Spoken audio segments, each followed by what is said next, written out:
welcome back to MathTabang. Ang atong topic for today is going to be functions.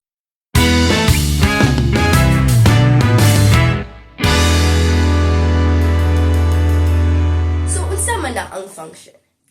So, ang function is a series of mathematical operations that you do to an input number x that gives you an output number y, or f of x. For example, here are some very basic na mga functions. So, ang atong first na function is, dapat nato i-add ang 3 sa itong input number na x para makakuha tag output number na y.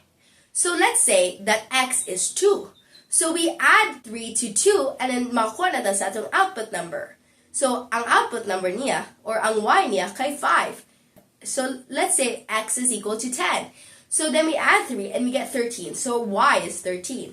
If ang x kay negative 7, then ang output number kay negative 4. Pwede ka mabutang og any number sa sulod ayon na function and you will always get an output number that is 3 more than ang input na number. And if imo ning i-graph ang pairs of inputs and output numbers, you will get a diagonal line that crosses the y-axis at 3. Algebraically, this function would be written as y equals x plus 3, or if you write it in function notation, it will be written as f of x equals x plus 3. Another basic function would be if imong i-double ang x para makakuha kag y, or y equals 2x. Or in function notation, f of x equals 2x. So if ang x nimo kay 2, then ang y nimo kay 4. Or if ang x nimo kay 10, then ang y nimo kay 20. If ang x nimo kay negative 8, then ang y nimo kay negative 16. Or ang f of x kay negative 16. So if imo ning i-graph ang kaning y equals 2x, it will give you a diagonal line with a steeper slope than y equals x plus 3, and it will cross the y-axis at 0. So, from kanina mga examples, you can see na ang y and ang f of x, kay parehara na sila. So, y equals 2x and f of x equals 2x, kay parehara na sila. They are the same thing. One more thing about functions.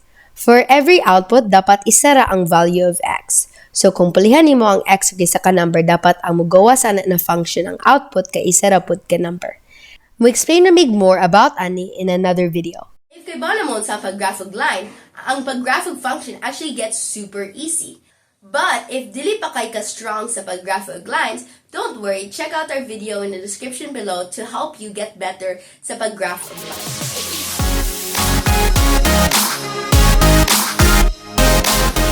For graphing a line, pwede ka mo gamit og any na number as an input and any na number as an output. But for some functions, naay ubang numbers na dili siya mo work kung imo siyang ibutang sa equation. For kanina mga functions, dapat kaibaw mo na ang domain mo ng set of numbers na kung imong ipuli sa x or sa input na number, kay mo work ra siya. And ang range mo ng set of numbers na pwede mahimong outputs or y values. Tanawin ang quadratic function that is in the shape of a parabola. Notice how ang both ends niya kay padong babaw. So that means na walay possible na negative na value sa resulta ani. Tungod kay dili man siya moagi sa negative na values. So this means that the range is all numbers greater than or equal to 0. Tanawin ang graph of the square root function. Notice how it starts at 0 and then goes in a positive direction. This is because dili ka pwede mabutang og isa ka negative na number sa sulod sa square root, or else it becomes undefined. So ang domain sa kanina function will be all numbers greater than or equal to 0.